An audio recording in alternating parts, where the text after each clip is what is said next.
Viewers, ఇది actual నిన్నవ్వాలి, but early morning కరెక్ట్గా అన్ని విషయాలు మీకు చెప్దామని చెప్పేసి ఆపే. ఇప్పుడు రామ్ గోపాల్ వర్మ అనే వ్యక్తి తాను మాట్లాడిన విధంగా, తాను కాంట్రవర్సీ క్రియేట్ చేసే విధంగా నాకు తెలిసి భూ ప్రపంచంలో ఎవరు ఉండరు.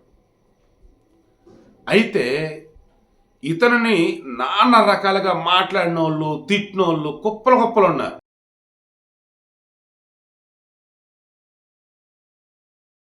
బట్ ఇలా అనుకుంటాడు అంతే, ఎవరిని పట్టించుకోడు. అదేమంటే దాని మీనింగ్ అదే, నాకు తెలియదే అంటాడు. లేకపోతే నేను అలా అన్నానా, నాకు తెలియదు.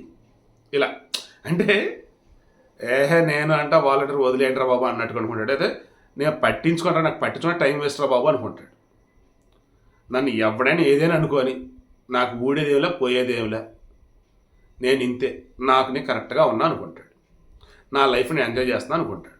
అటువంటి అతను ఒక టీవీ డిబేట్లో కొలికిపూడి శ్రీనివాసరావు అని చెప్పేసి ఈ అమరావతి పరిరక్షణ కోసం అన్నట్టు అనుకోవచ్చు, లేదంటే ఈ అమరావతి ఉద్యమానికి సంబంధించి ముందున్నటువంటి నాయకుడు అన్నట్టు అనుకోవచ్చు. అతను టీవీ5 డిబేట్లో మోడరేటర్గా సాంబశివరావు గారు ఉన్నట్టున్నారు.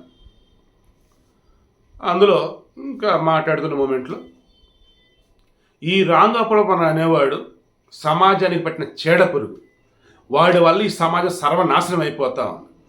వాడిని చంపి వాడి తలని ఎవరైతే నా దగ్గర తీసుకొస్తారో నేను వాళ్ళకి ₹1,00,00,000 ఇస్తా అన్నాడు. మరి ఈ దగ్గర అంత డబ్బు ఉందో లేదో, అసలు ఎక్కడి నుంచి వచ్చింది ఏంటో నాకు అర్థం కాల.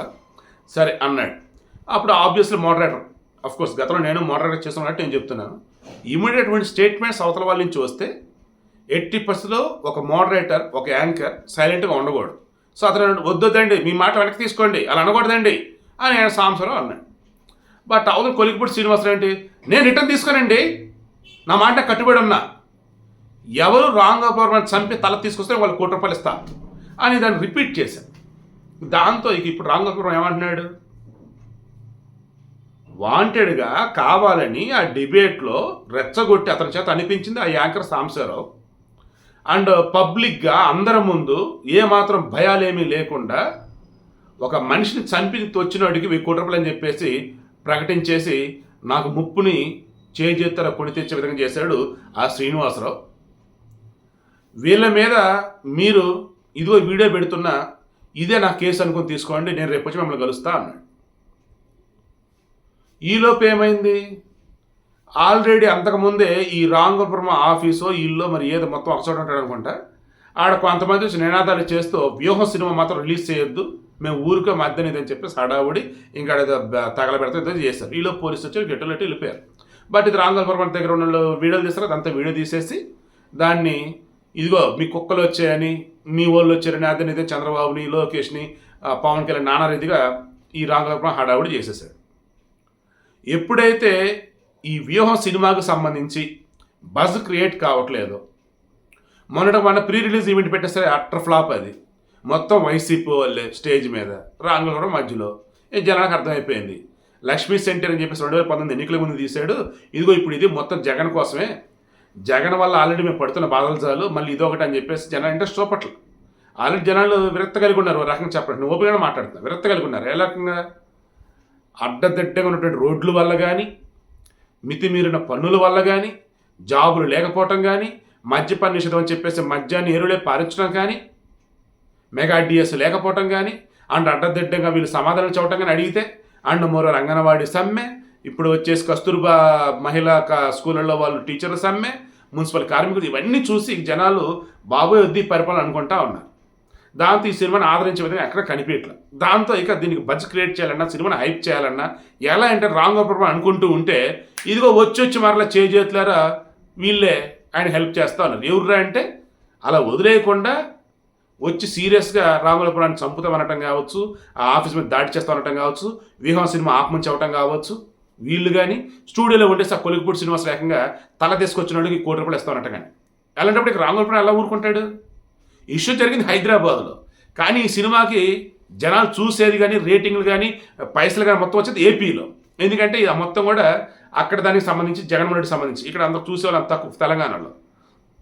అండ్ మోరోవర్ ఇక్కడ కాంగ్రెస్ గవర్నమెంట్ ఉంది, ఏమనుకున్నా కానీ ఇక్కడ రేవంత్ రెడ్డి సీఎం కాబట్టి చంద్రబాబు వీళ్ళ మీద కేసులని అదని ఇదని అంటూ ఉన్నా, లేదంటే అమరావతిలో కేసులు అంటూ ఉన్నా ఇక్కడ అంత పట్టించుకోకపోవచ్చు. అందుకని ఇక్కడ ఇష్యూ మొత్తం కూడా హైదరాబాద్లో. బట్ ఆయన ఇక్కడ అంతా వదిలేసి ఏపీకి వెళ్ళాడు. ఏపీలో ఉన్న జగన్ సీఎంగా ఉన్నాడు, డీజీపీ వచ్చి రాజేంద్రనాథ్ రెడ్డి. అండ్ మోరవర్ అన్నటువంటి వ్యక్తి వచ్చేసి అమరావతికి సంబంధించిన వ్యక్తి. ఇష్యూ మొత్తం జగన్మోహన్ రెడ్డి మీద తీసుకున్న సినిమా. చంద్రబాబు లోకేష్ పవన్ కళ్యాణ్ నెగిటివ్గా చూపించాడు సినిమాలు అని చెప్పేసి టాకు.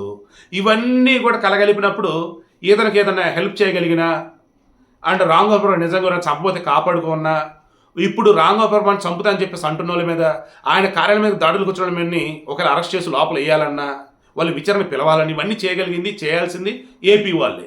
ఏపీ పోలీసులు చేయగలరు. ఇది రాంగోపురంకి అర్థమైపోయింది. దాంతో వెళ్ళి డీజీపీ రాజేంద్ర రెడ్డిని కలిసి, నిర్మాత ఇతను కలిసి కంప్లైంట్ ఇచ్చున్నారు.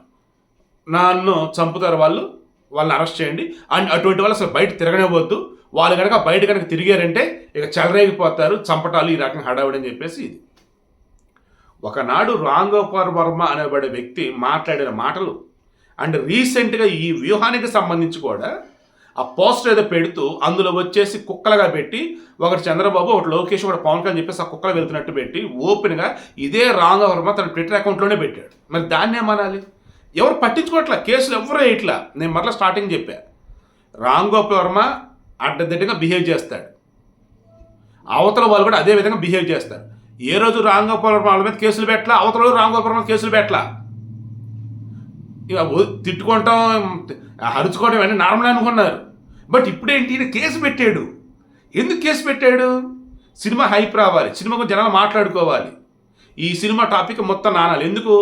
రేపు 29వ తారీఖు సినిమా రిలీజ్ కాబోతా ఉంది, కానీ 28వ తారీఖు కోర్టులో విచారణ ఉంది. ఈ సినిమాని అడ్డుకోవాలి అని చెప్పేసి లోకేష్ సిటీ సివిల్ కోర్టులో అడగటం, వాళ్ళు వచ్చి ఎక్కడ ఇవ్వద్దని చెప్పటం, అండ్ సెన్సార్ సర్టిఫికేట్ ఏదైతే దాన్ని రద్దు చేయాలని చెప్పేసి హైకోర్టుకి వెళ్ళటం. ఆల్రెడీ నవంబర్ 10 రిలీజ్ కావాల్సిన సినిమాని లోకేష్ వల్లనే రివిజన్ కమిటీ వేరే బెంగళూరులో ఉంది, రివిజన్ కమిటీ దానికి పంపారు. వాళ్ళు డిలే చేసి మొన్న ఇచ్చారు, క్లీన్ సర్టిఫికేట్ ఇచ్చున్నారు సెన్సార్. బట్ రాంగోపాల్ వచ్చేసి రిలీజ్ చేద్దాం అనుకున్న మూమెంట్లో వద్దొద్దు అని చెప్పేసి మరలా హైకోర్టుకి వెళ్ళారు. హైకోర్టు రేపు 28వ తారీఖు విచారణ ఉంది. సో 28వ తారీఖు విచారణ ఉండి ఒకరు సినిమా రిలీజ్ వద్దు ఆపమని చెప్పేస్తే ఆపేయాలి ఈయన. ఈలోపు ఇంకేం చేయాలి?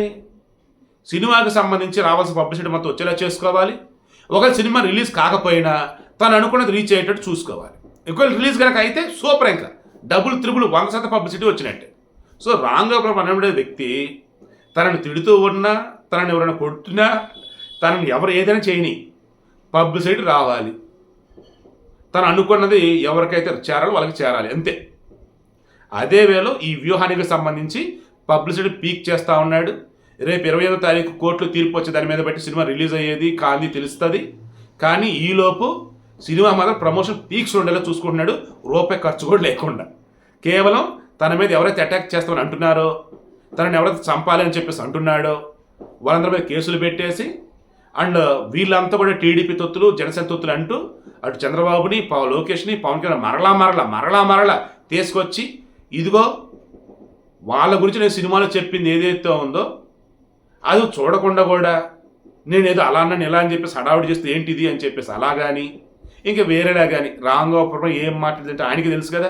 సో నేను కన్క్లూజన్ ఏంటంటే, ఏనాడు పట్టించుకోకుండా జస్ట్ ఇలా దులుపుకొని వదిలేసే రాంగోపాల్ వర్మ ఇప్పుడు వెళ్ళి కేసుల మీద కేసులు పెడుతున్నాడు అంటే సినిమా పబ్లిసిటీ తప్ప వేరేది కాదు.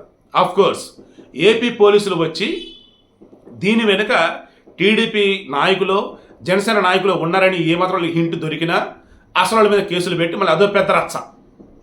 ఎన్నికలప్పుడు వచ్చేసి హ్యూజ్ డ్యామేజ్ అయితే వాళ్ళకి. ఇప్పుడు ఎవరైతే హడావుడి చేస్తూ ఉన్నారో ఇటువంటి వాళ్ళు ఇంకొంతమంది ఉంటారు, వాళ్ళకి సైలెంట్ కాక తప్పదు. ఏదైనా కేసులు పెడుతున్నాడు ఇక్కడ, అండ్ ఏపీ పోలీసులు కేసు నమోదు చేస్తున్నారు. విచారణ రమ్మని పీలిచ్చి లోపల ఏదైనా జైల్లో కొన్ని రోజులు పెట్టో లేదంటే స్టేషన్లో ఉంచో అది పడలేరు ఎవరు కూడా. బట్ అలా పడేవాళ్ళు ఉంటారు కొంతమంది, మళ్ళీ ఆ బ్యాచ్ వేరు. సో అంతిమంగా రాంగోపాల్ వర్మ ఎక్కడ కూడా వెనక తగ్గడంలో ప్రమోషన్ విషయంలో మాత్రం దూసుకుపోతా ఉన్నాడు. తన తల తీసుకొని వచ్చే వాళ్ళకి ₹1 మరి ఆ కొలికలపూడి శ్రీనివాసరావు ఇస్తాడో లేదో మనకు తెలియదు. కానీ అసలు చంపేవాడు ఎవడుంటాడు ఇక్కడ? మొత్తానికి ప్రమోషన్ విషయంలో రాంగోపాల్ సక్సెస్ అయ్యాడు. అవతలను మాత్రం నిందలు వేస్తూనే ఉండటం కావచ్చు, లేదంటే భయపెడుతుండడం కావచ్చు, ఏదైతే చేద్దాం అనుకుంటున్నారు కానీ అది అయ్యేటట్లేదు. రేపు 28వ తారీఖులో కోర్టులో, 28 ఈరోజే కదా, సో ఈరోజు కోర్టులో తేలుతుంది ఈ సినిమా వచ్చి రిలీజ్ అయిద్దా లేదా ఏంటి సంగతి అని.